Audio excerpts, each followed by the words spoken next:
And I'd like to welcome back Dan Ohlweiler. We're Sterling Financial Advisors. Morning, welcome, Dan. sir. How are you? Great. How about yourself? Surviving the heat? Yes. Yeah. Yeah. We're going to get cooler tomorrow, which is well, nice. Hopefully. Yeah. Unfortunately, my son, he's newlywed and running an apartment and doesn't have air conditioning. Oh. And so wow. every night they're over at our house till about 9 o'clock until it cools down. That's tough. But that's tough. You know, that's fine. You know. So interesting topic here, and you sent me some notes here, and at the top of this article it says, "The new retirement, forget being rich, all we want is peace of mind."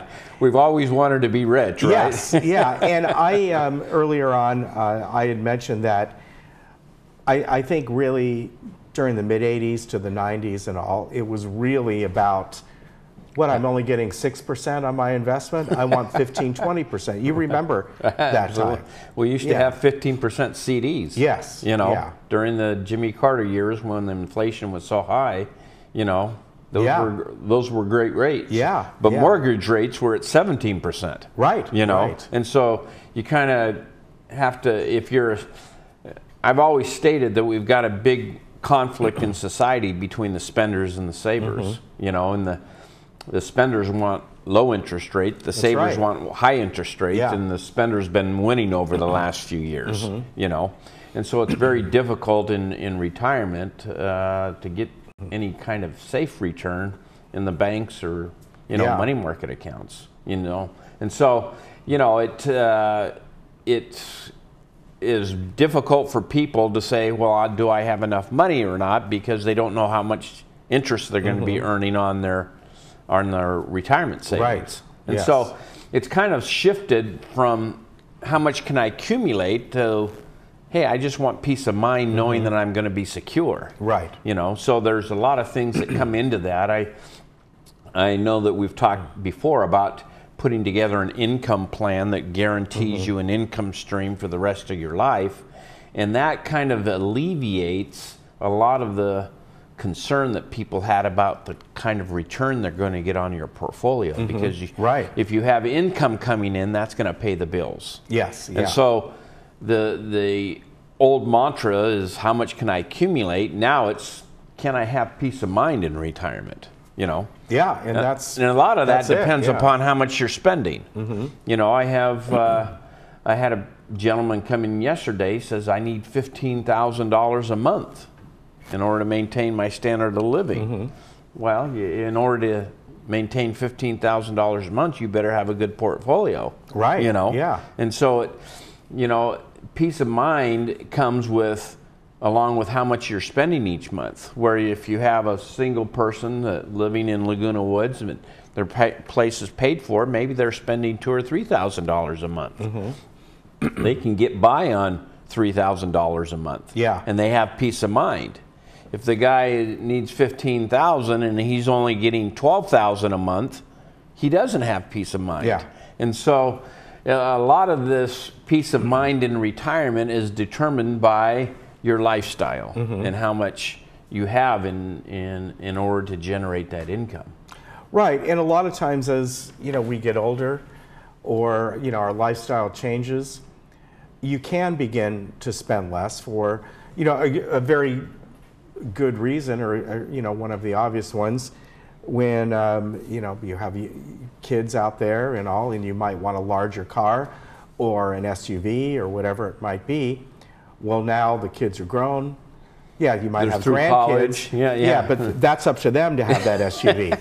You know, you can get by with a car at, you know, half the price and still have all the features you could ever want. Well, and the other thing is as we start moving into retirement, generally speaking, not all the time, but generally speaking, we want to start moving from accumulating assets to protecting our assets. Yes. And so as you move from accumulating assets, you're not taking as much risk, and as a result of not taking as much risk, your return is going to be cut down. The biggest challenge that I have with people is getting them, their mindset, to refocus on not accumulating anymore. I had a couple in yesterday that that had done very well. It's always amazes me. They came over from Malaysia in 1985. Wow. Okay. And they had a multi-million-dollar estate. And I'm thinking about the American dream, and I told them this. I said, you've actually lived the American dream. Yeah. You came here with nothing, you worked hard, you saved, you sacrificed, and you've been able to accumulate a nice estate. And they said, people don't understand what they have here. You know, Yeah. the opportunities in Malaysia or the Philippines or whatever isn't like it is here in the United States. And so, you know, but there says our kids are out of school now. We don't have to worry about that.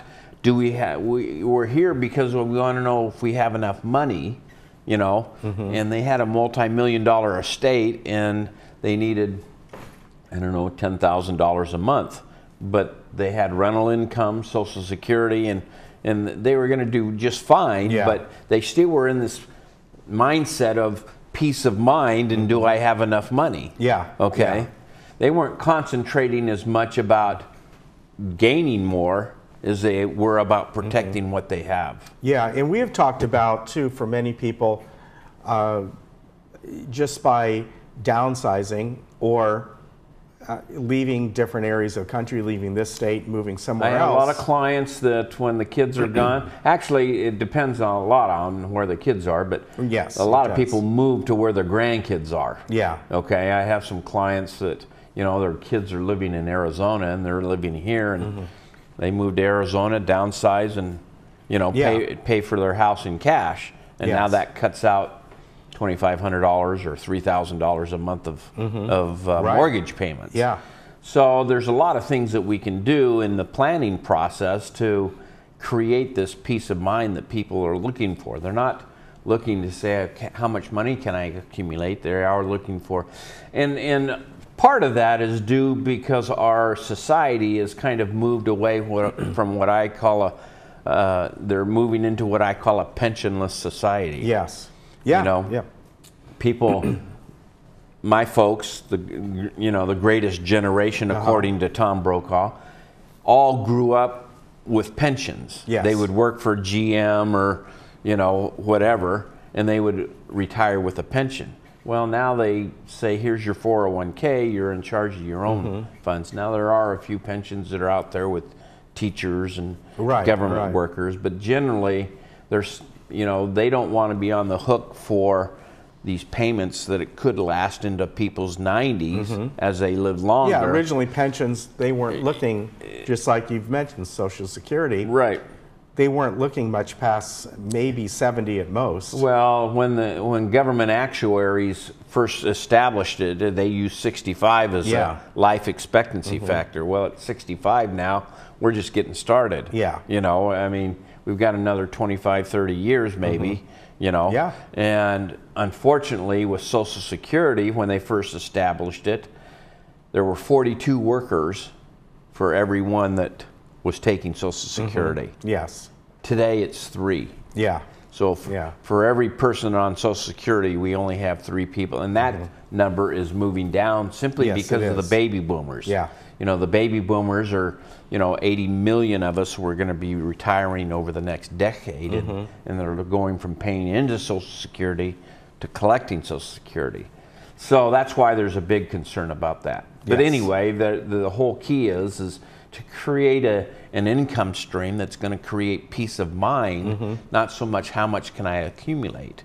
And so the whole key is setting up this secure income stream, putting a plan in place. I'm meeting with a lady this afternoon that all I want to do is make sure that I have enough income to pay for my expenses throughout the rest of my life. Well, we can do that and create the peace of mind that you need. And once they do that, this volatility that they see in the stock market doesn't impact them quite as much.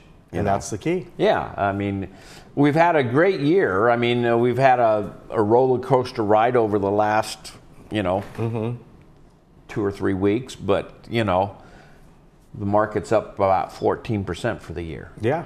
Very good. makes up for the 10% that we lost in the last quarter of last year. Yes, you know, that's so true. yeah, the key is maybe at this stage in their lives, kind of reduce that exposure to risk and have a little bit more secure portfolio. All right, and that's where you can help out. We and as strive Dan to do has that. said, if you just want to go in and talk to him for the first time and see if he and his folks there can help you, he's happy to see you. sterlingfa.com is the website. They're right up here in Mission Viejo. And if you want to give them a call, 949-859-5900. We're right near the Social Security office, same street. Yes. So if people have been to the Social Acero, Security, right? Acero. Acero. So if people have been to the Social Security office, we're right there. Okay. Good to see you. You take care, and we'll be right back.